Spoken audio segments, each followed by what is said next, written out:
नमस्कार साथियों, इस विशेष प्रेस वार्ता में आप सभी का स्वागत है। एक अत्यंत महत्वपूर्ण मुद्दे पर अभी राहुल जी आपको संबोधित करेंगे। Rahul ji. Are they going to put this stuff up here? Srivatsa, are you putting this up here? नमस्कार, कैसे हैं? आप थोड़े शेल शॉक्ड लग रहे हो। ये कांग्रेस पार्टी ने क्या कर दिया, कैसे कर दिया? हाँ, अच्छा इसी के कारण है ये। अच्छा ज्यादा लोग आ गए। ओके। नहीं देखिए, आज हम बड़ी इंपॉर्टेंट चीज के बारे में आपको कहना चाहते हैं।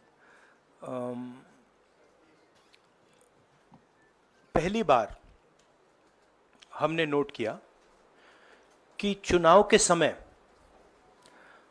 प्रधानमंत्री ने, होम मिनिस्टर ने और फाइनेंस मिनिस्टर ने स्टॉक मार्केट पर टिप्पणी दी। प्रधानमंत्री ने 2-3 बार, 4 बार देश को कहा कि स्टॉक मार्केट तेजी से आगे बढ़ने जा रही है। होम मिनिस्टर ने सीधा कहा कि 4 जून को स्टॉक मार्केट आसमान में जाएगी, लोगों को खरीदना चाहिए। और यही मैसेज फाइनेंस मिनिस्टर ने दिया। फर्स्ट, ये आज थोड़ा हम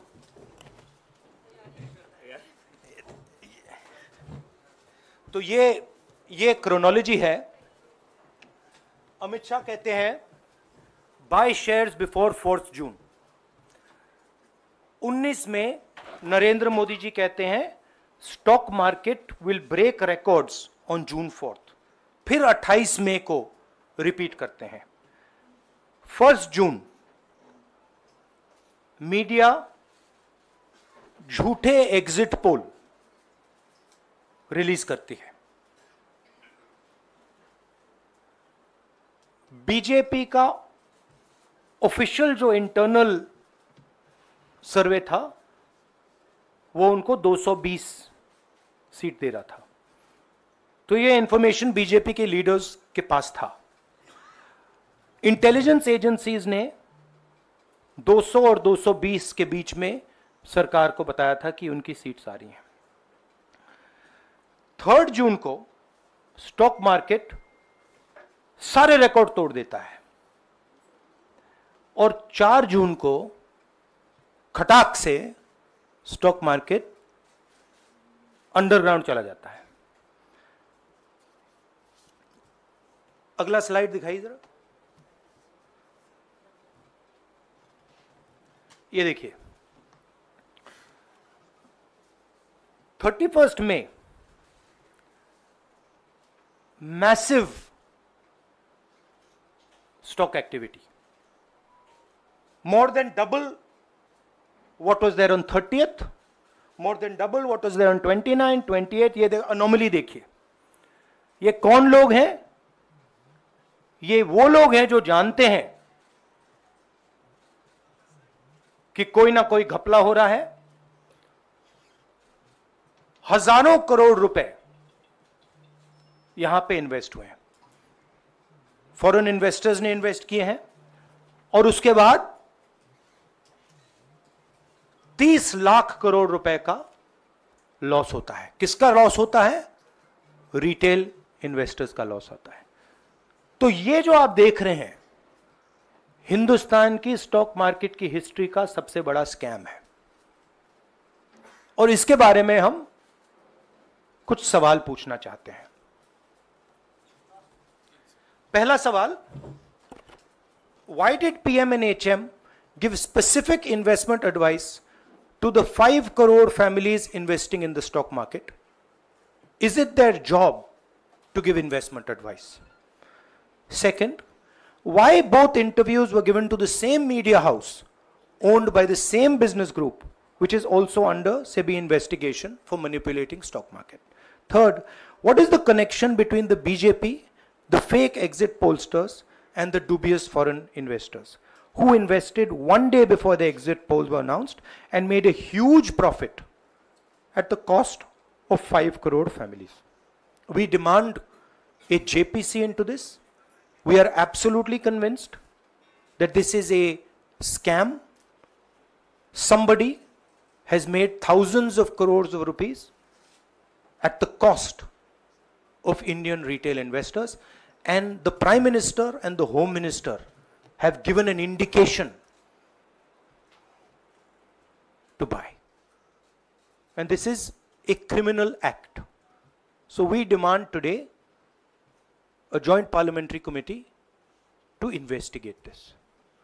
मैं हिंदी में बोल देता हूं, प्रधानमंत्री ने देश की जनता को इन्वेस्टमेंट एडवाइस क्यों दी, और 5 करोड़ परिवारों को जो इन्वेस्ट करते हैं उनको प्रधानमंत्री ने, होम मिनिस्टर ने स्टॉक खरीदने का आदेश क्यों दिया?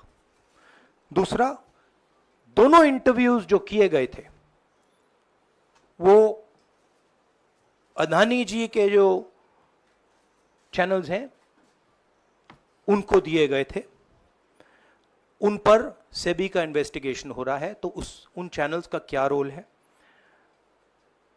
और बीजेपी के बीच में जो फेक एग्जिट पोलस्टर्स हैं और ये जो फॉरेन इन्वेस्टर्स हैं, इनके बीच में क्या कोई रिश्ता है, और अगर रिश्ता है तो क्या है? हम जेपीसी चाहते हैं, हम इन्वेस्टिगेशन चाहते हैं, और देश इसकी सच्चाई जानना चाहता है। धन्यवाद। शुक्रिया राहुल जी। साथियों, अभी अभी राहुल जी ने आपको स्पष्ट तरीके से क्रोनोलॉजी समझ लिया है। बार बार गृह मंत्री कहते थे अब क्रोनोलॉजी समझिए। आज राहुल जी ने देश को क्रोनोलॉजी समझाया है। इसके ऊपर अगर आपके सवाल हैं तो एक एक करके आप पूछेगा, एक एक करके पूछेगा। I haven't said the chronology in English, so I'll say the chronology in English.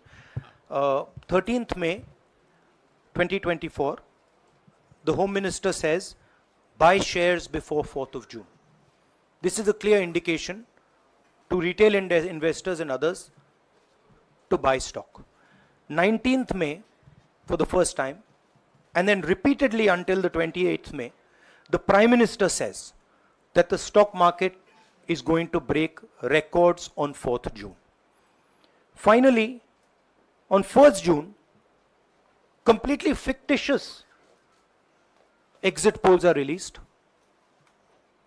These investors are given a completely wrong impression. And on the 3rd of June, as we all know, the stock market breaks all records and then crashes on the 4th of June. Whoever has made money as the stock market rose and also as the stock market crashed. And we are interested in having a joint parliamentary committee, a JPC, to investigate the role of the Prime Minister, the role of the Home Minister, role of BJP members, and also those people who have done these fake exit polls. And finally, we want to understand who are the people, these foreign investors, who did these trades. So we want an investigation for that. शुक्रिया राहुल जी। हाँ संजय। राहुल जी, इससे पहले भी आपने Adani issue पे JPC पिछली लोकसभा में मांग की थी, तो क्या आप चाहेंगे कि ये इशू और हिंडनबर्ग इशू दोनों कंबाइन हो और दोनों की जांच हो? ये जो इशू है, this is a broader issue than just the Adani issue. It is connected to the Adani issue, but this is a much broader issue. This is directly the Prime Minister of India, Home Minister, who are privy to data on actual election results, who have IB reports, who have their own data, who are advising retail investors to buy stock for this has never happened before. And by the way, the Prime Minister has never commented on stock market before this. This is the first time the Prime Minister has commented, very interestingly, and multiple times, one after the other, saying that stock market is going to boom, stock market is going to boom, stock market is going to boom.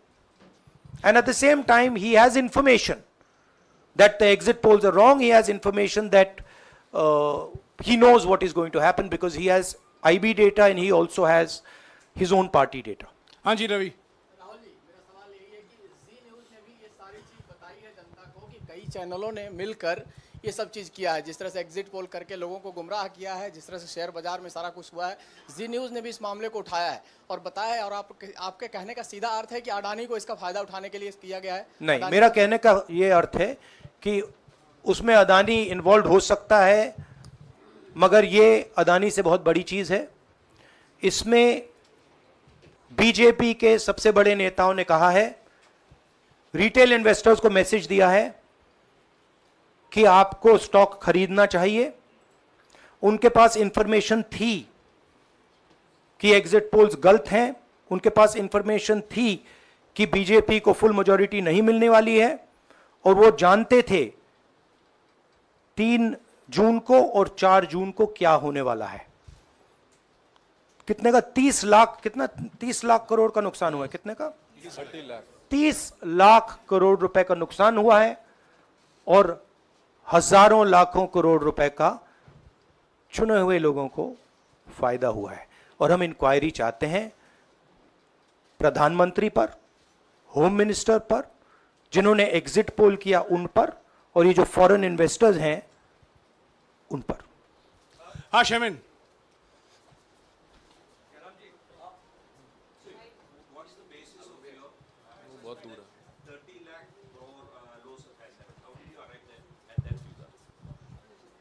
Do you want to explain it?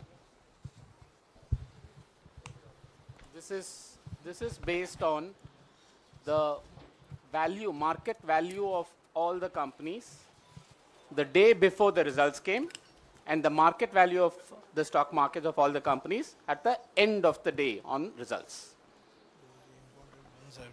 हाँ संजीव,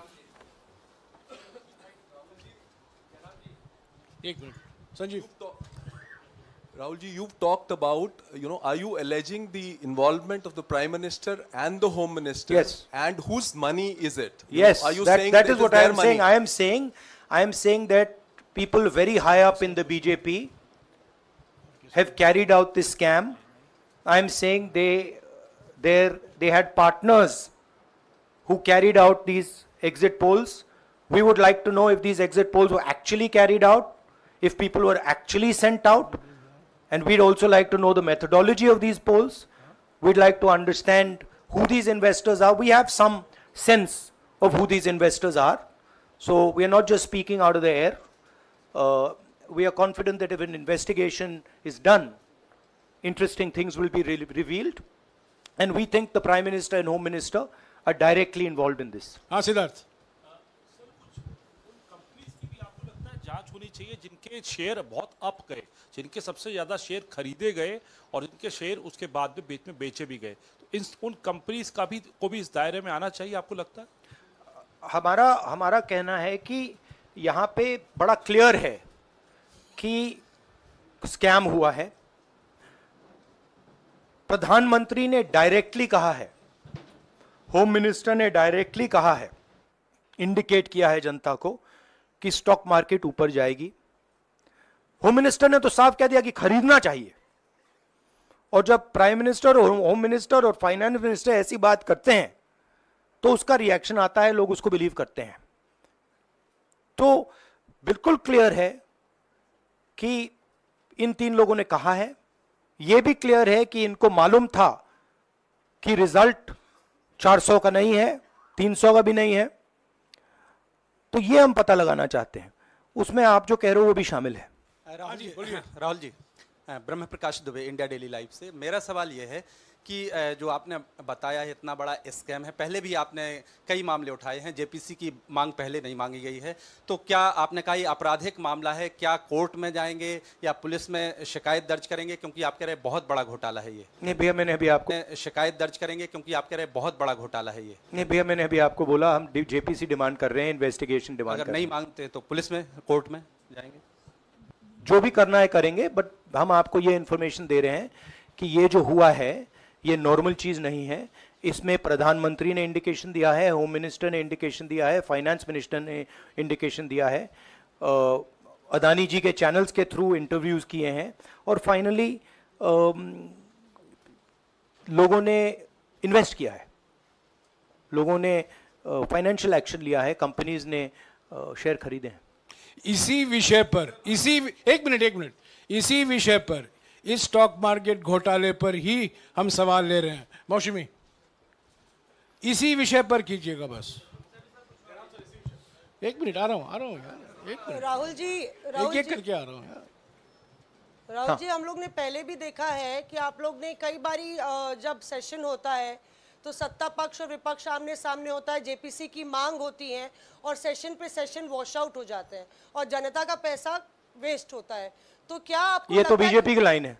तो क्या नहीं, मतलब जनता का पैसा के session water, आप ऐसी टी शर्ट ले लो ना एक, मैं आपको दे दूंगा, जरूरत नहीं है, उनका वो सिंबल दे दूंगा आपको, ये उनकी लाइन है। सवाल आपको पसंद नहीं आए वो अलग बात है, पर आपको किसी नहीं, सवाल मुझे बहुत पसंद आ रहा है। इस तरह से उंगली उठाने की जरूरत नहीं। आप चेक बहुत अच्छा लग रहा है, बोलिए। बीजेपी का बैच पहनने की आप जरूरत सवाल नहीं। पूछे ना, सवाल नहीं, आपको भी जयराम साहब ये बोलना चाहिए, सवाल गलत बात है। सवाल पूछे।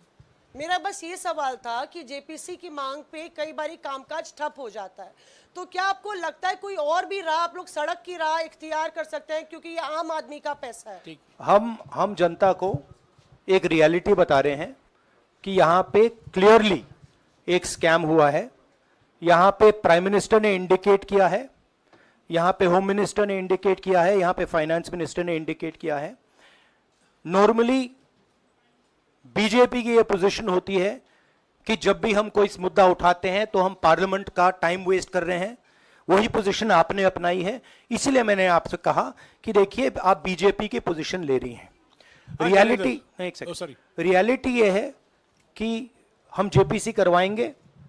अब ऑपोजिशन में बहुत ज्यादा ताकत है, बहुत ज्यादा स्ट्रेंथ है, और पूरा जो पार्लियामेंट की सिचुएशन है वो बदल गई है। हाँ जैनेंद्र, जेपीसी की मांग जो आपने की है वो तो पार्लियामेंट सेशन में होगी, लेकिन ये जो आम निवेशक हैं देश भर के जिनका 30 लाख करोड़ डूबा है, उनमें कर्नाटक के, तेलंगाना के, हिमाचल के भी लोग होंगे। तीनों राज्यों में आपकी सरकार है, क्या राज्य की जो जांच एजेंसी है उसके जरिए आप जो उन राज्यों के निवेशकों का कम से कम पैसा डूबा है, ये जो आप पूरे नेक्सस की बात आप कर रहे हैं, गुमराह करने की बात कर रहे हैं, क्या वहां से कोई कार्रवाई की हम उम्मीद कर सकते हैं? सोचा जा सकता है, बट ऐसी चीज के लिए शायद जेपीसी सही औजार होगा। हाँ रंजीता, रंजीता, मोहित इज आस्क्ड, रंजीता यार आप पूछते रहे। मोहित चलो। आपको ऐसे सर मैं इज अपसेटिंग सर मैं मोहित, आपने चमत्कार किया, पूछ लीजिए। सर मैं मोहित हूँ, न्यूज नेशन से। नहीं जानता हूँ। सर लगातार पिछले घोटालों में भी आपने जेपीसी की बात की थी, आपने हर जांच की बात की, और ये एक बड़ा घोटाला सामने आया, इसमें भी आप जेपीसी की मांग कर रहे हैं। कितनी उम्मीद है कि लोग जेपीसी की ये लागू करेंगे? आपको क्या लगता है कि ये जेपीसी लागू करने वाले, अगर नहीं करेंगे फिर क्या करेंगे आप लोग? नहीं, हम प्रेशर लगाएंगे, डालेंगे, बट मुझे लगता है कि जो पहले राजनीतिक सिचुएशन थी, जिस इम्प्यूनिटी के साथ प्रधानमंत्री पहले काम करते थे, मुझे लगता है वो अब खत्म हो गया है, तो दूसरा नतीजा आएगा। राहुल जी, ये आखिरी है क्या और दो लेंगे? ये आखिरी है। नहीं, आखिरी हो गया, इन्होंने कह दिया आखिरी। ओके रंजीता।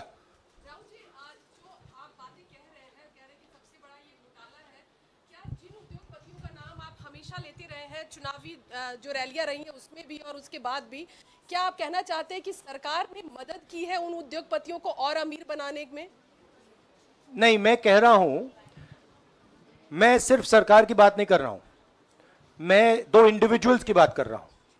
प्रधानमंत्री ने और हिंदुस्तान के सब रिटेल इन्वेस्टर्स जिनको नुकसान हुआ है, मैं आपसे बोल रहा हूं, आपको यह बात समझ आ जाएगी। आपका पैसा गया है, आपकी कमाई गई है, आपको नुकसान हुआ है, और इसमें करोड़ों युवा हैं जो ईमानदार हैं। तो नरेंद्र मोदी जी ने, अमित शाह जी ने आपको मैसेज दिया कि 4 तारीख को स्टॉक मार्केट आसमान छुएगी, और आपने उन पर भरोसा किया। मगर सच्चाई यह थी कि नरेंद्र मोदी को मालूम था कि 4 जून को स्टॉक मार्केट आसमान नहीं छुएगी। 4 जून को स्टॉक मार्केट का जबरदस्त नुकसान होने जा रहा है, क्योंकि उनके पास इंटेलिजेंस की रिपोर्ट थी और बीजेपी का जो इंटरनल असेसमेंट था 220 सीट का, वो उनके हाथ में था। तो मेरा यह सवाल है, और मैं आपसे इन्वेस्टर से कहना चाहता हूं कि आपको जो चोट पहुंची है, जो आपको दर्द हुआ है, वो चोट नरेंद्र मोदी जी और अमित शाह के बयान ने आपको पहुंचाई है। और हजारों करोड़ रुपए किसी ना किसी ने चोरी की है, वो आपके जेब से गए हैं, रिटेल इन्वेस्टर्स के जेब से गए हैं। तो मैं चाहता हूं, आपके लिए बोल रहा हूं, मैं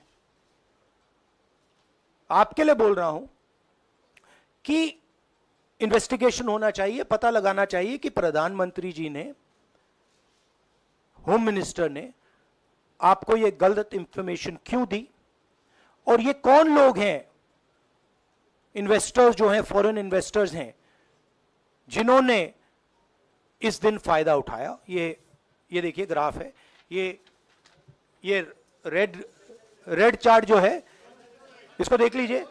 ये नॉर्मल ट्रेडिंग है, ये नॉर्मल ट्रेडिंग है, ये ग्रे वाली नॉर्मल ट्रेडिंग है, और ये जो ट्रेडिंग है ये अबनॉर्मल ट्रेडिंग है, ये 2-3 गुना है, और फिर ये हुआ है नुकसान। तो ये नरेंद्र मोदी जी और अमित शाह से मैं पूछ रहा हूं कि आप में इसमें आपका क्या रोल था, और रिटेल इन्वेस्टर्स के लिए पूछ रहा हूं, आपकी मदद के लिए, आपकी मदद करने के लिए पूछ रहा हूं, और इन्वेस्टिगेशन होगा तो आपके लिए होगा। धन्यवाद, शुक्रिया, थैंक यू।